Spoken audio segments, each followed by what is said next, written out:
Hello friends, welcome back to ഗയാമി ലഷ time. നമ്മളിന്ന് ചോറിൻ്റെ കൂടെ കഴിക്കാൻ പറ്റിയ നല്ലൊരു ഒഴിച്ചുകറിയാണ് പരിചയപ്പെടുത്തുന്നത്.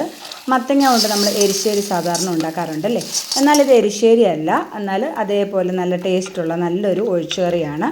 അപ്പോൾ നമുക്ക് പെട്ടെന്ന് തന്നെ റെഡിയാക്കാൻ പറ്റിയ ഈ ഒഴിച്ചുകറി എങ്ങനെ ഉണ്ടാക്കുന്നത് നോക്കിയാലോ. ആദ്യമേ തന്നെ ഞാൻ 1 കപ്പ് മത്തങ്ങ കഷ്ണങ്ങൾ ചെറുതായിട്ട് ഇതേപോലെ ആക്കിയിട്ടുണ്ട്. 1 കപ്പ് എടുത്തിട്ടുണ്ട്. അത് നമ്മൾ ഇതേപോലെ സ്ക്വയറായിട്ട് അരിഞ്ഞത് ഒരു മൺകലത്തിലേക്ക് ഇട്ട് കൊടുക്കുക. അതിലേക്ക് 2 തക്കാളിപ്പഴവും 5 പച്ചമുളകും 2 തണ്ട് കറിവേപ്പിലയും 1/2 ടീസ്പൂൺ മഞ്ഞൾപ്പൊടി 1/4 ടീസ്പൂൺ ഉപ്പ് 1/2 ഗ്ലാസ് വെള്ളം ഒഴിച്ചിട്ട് അടച്ച് വെച്ച് ഒരു 10 മിനിറ്റ് വേവിക്കുക കേട്ടോ. ഈ സമയം നമുക്ക് ഇതിനുള്ള അരപ്പ് റെഡിയാക്കാം. 1 കപ്പ് നാളികേരം ചിരകിയത്, 1/2 ടീസ്പൂൺ നല്ല ജീരകം, 1/4 ടീസ്പൂൺ മഞ്ഞൾപ്പൊടി, പിന്നെ 1/4 കപ്പ് വെള്ളം കൂടി ഒഴിച്ച് നല്ല മഷി പോലെ അരച്ചെടുക്കാം. ഇപ്പോൾ ഒരു 10 മിനിറ്റ് കഴിഞ്ഞിട്ടുണ്ട് കേട്ടോ. മത്തങ്ങ ആയതുകൊണ്ട് തന്നെ പെട്ടെന്ന് വെന്ത് കിട്ടും. കഷ്ണങ്ങളൊക്കെ വെന്തിട്ടുണ്ടോ നമുക്കൊന്ന് നോക്കാം. വെന്തതിന് ശേഷം നമുക്ക് കഷ്ണങ്ങളിങ്ങനെ ഉടച്ചു കൊടുക്കാം കേട്ടോ. അപ്പോൾ ഞാൻ കഷ്ണം എടുത്ത് കാണിച്ചു തരാം. ഇതേപോലെ നന്നായിട്ട് വെന്തിട്ടുണ്ട് കേട്ടോ. നന്നായിട്ട് ഇങ്ങനെ വെന്തിട്ടുണ്ട്. ഇനി നമുക്കിത് ഒരു കയ്യിൽ ഉപയോഗിച്ചിട്ട് തന്നെ നന്നായിട്ട് ഉടച്ചെടുക്കുക. ആ തക്കാളിയും പച്ചമുളകും മത്തങ്ങയും എല്ലാം നന്നായിട്ടൊന്ന് ഉടച്ചെടുക്കുക. ഇപ്പോൾ ഇതിൽ പ്രത്യേകിച്ച് കഷ്ണമായിട്ട് ഇട്ടത്തില്ല, നല്ലൊരു ഉടച്ച് കറിയാണ് കേട്ടോ. മത്തങ്ങ ഉടച്ച് കറിയാണ്. ഇനി അതെല്ലാം ഉടച്ചതിന് ശേഷം നമ്മൾ റെഡിയാക്കി വെച്ചിരിക്കുന്ന നാളികേരത്തിൻ്റെ അരപ്പൂടെ ചേർത്തിട്ട് നന്നായിട്ടൊന്ന് മിക്സ് ചെയ്യുക. എന്നിട്ട് ആ മിക്സിയുടെ ജാറ് കഴുകി കുറച്ച് വെള്ളം കൂടെ, നമുക്ക് എത്ര ജാറ് വേണമെന്നനുസരിച്ചിട്ട് ഞാനിപ്പോൾ ഒരു 1/2 ഗ്ലാസ് വെള്ളം കൂടെ കഴുകി ഒഴിക്കുന്നുണ്ട് കേട്ടോ. ആ മിക്സിയുടെ ജാറ് കഴുകി ഒഴിക്കുന്നുണ്ട്. എന്നിട്ട് ഇതൊന്ന് നന്നായിട്ടൊന്ന് തിളച്ച് വരട്ടെ.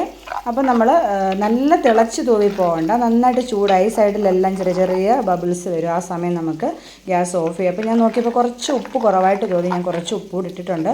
എന്നിട്ട് വീണ്ടും നല്ലതുപോലെ എല്ലാ വശവും നന്നായിട്ടൊന്ന് ഇളക്കി ചെറിയ ചൂടിൽ വെച്ച് കൊടുക്കാം കേട്ടോ. എന്നാൽ നമ്മൾ നാളികേരം അരച്ചതിന് ശേഷം എല്ലാ കറികളും തിളപ്പിക്കാൻ പാടില്ലല്ലോ, അതുകൊണ്ട് തന്നെ നന്നായിട്ട് ചൂടായി വരും. ചുറ്റും അതിൻ്റെ ബബിൾസ് വരുമ്പോൾ അത് കറി റെഡി ആയിട്ടുണ്ട്. നമുക്ക് ഗ്യാസ് ഓഫ് ചെയ്യാം. ഇനി നമുക്ക് താളിച്ച് ചേർക്കാം. ചീനച്ചട്ടിയിൽ എണ്ണ ചൂടായി കഴിയുമ്പോൾ നമുക്ക് കടുക് പൊട്ടിക്കാം. കടുക് പൊട്ടി വരുമ്പോൾ അതിലേക്ക് ഒരു 4-5 ചെറിയുള്ളി ഇട്ട് കൊടുക്കുക. ചെറിയുള്ളി ഒന്ന് ചെറുതായിട്ടൊന്ന് വഴന്ന് വരുമ്പോൾ ഒരു 2 ടേബിൾ സ്പൂൺ നാളികേരം ചിരകിയതും കൂടെ ചേർത്ത് കൊടുക്കുന്നുണ്ട് കേട്ടോ. അപ്പോൾ ആ കറിക്കൊരു പ്രത്യേക ടേസ്റ്റ് ആയിരിക്കും. ഞാനൊരു 2 ടേബിൾ സ്പൂണേ ചേർത്ത് കൊടുക്കുന്നുള്ളൂ. എന്നിട്ട് അത് നന്നായിട്ടൊന്ന് വറുത്തെടുക്കാം. അതിലേക്ക് നമുക്ക് 2 വറ്റൽമുളകും 2 തണ്ട് കറിവേപ്പിലയും കൂടി ഇട്ട് കഴിഞ്ഞിട്ട് ഇത് ഈ നാളികേരം നല്ല ചുമക്കണം. അങ്ങനെ ചുമക്കുന്നത് വരെ നമുക്ക് നന്നായിട്ട് ഇങ്ങനെ ഒന്ന് വറുത്തിടുക കേട്ടോ.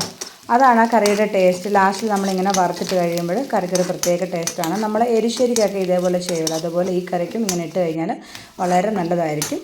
അപ്പോൾ ഇതെല്ലാം നല്ല ചുമന്നിട്ടുണ്ട്. ഇനി നമുക്ക് കറിയിലേക്ക് ഇത് ഒഴിച്ചു കൊടുക്കാം. കറി ഇവിടെ നല്ല സെറ്റായിട്ടിരിക്കുകയാണ്. കറിയിലേക്ക് ഇത് ഒഴിച്ചു കൊടുക്കുക. നല്ല ചെറിയ ചൂടോടുകൂടി തന്നെ ഇത് ഒഴിച്ചു കൊടുക്കുക. നല്ലൊരു മണമാണ് കേട്ടോ ഈ ഒരു സമയം. ഇപ്പോഴാണ് നമ്മുടെ കറി പൂർണ്ണമാകത്തുള്ളൂ കേട്ടോ. ഇതും കൂടെ ഇങ്ങനെ താളിച്ചൊഴിച്ച് ചേർത്ത് കഴിയുമ്പോൾ നല്ല അസൽ കറി നമുക്ക് ചോറിനോട് കഴിക്കാൻ പറ്റിയ നല്ലൊരു ഒഴിച്ചുകൂട്ടാനാണ്. നമുക്ക് ഇതിൻ്റെ കൂടെ മറ്റ് പയറോ പരിപ്പോ ഒന്നും ചേർക്കേണ്ട ആവശ്യമില്ല. പെട്ടെന്ന് തന്നെ റെഡിയാക്കാൻ പറ്റിയ നല്ലൊരു കറിയാണ് കേട്ടോ. ഇതിൻ്റെ കൂടെ ഒരു മീൻ വറുത്തതോ പപ്പടം പൊള്ളിച്ചതോ ഒക്കെ ഉണ്ടെങ്കിൽ പിന്നെ മറ്റൊരു കൂട്ടാൻ്റെ ആവശ്യമില്ല. അത്ര അസാധ്യ കറിയാണ്. അപ്പോൾ ഇത് കുറേ പേർക്കൊക്കെ അറിയാമായിരിക്കും, അറിയാത്തവർക്ക് വേണ്ടിയിട്ടാണ് പറഞ്ഞത് കേട്ടോ. അപ്പോൾ എല്ലാ കൂട്ടുകാരും ഒന്ന് ട്രൈ ചെയ്ത് നോക്കാം. മറ്റൊരു നല്ല വീഡിയോ വീണ്ടും വരാം. Thanks for watching.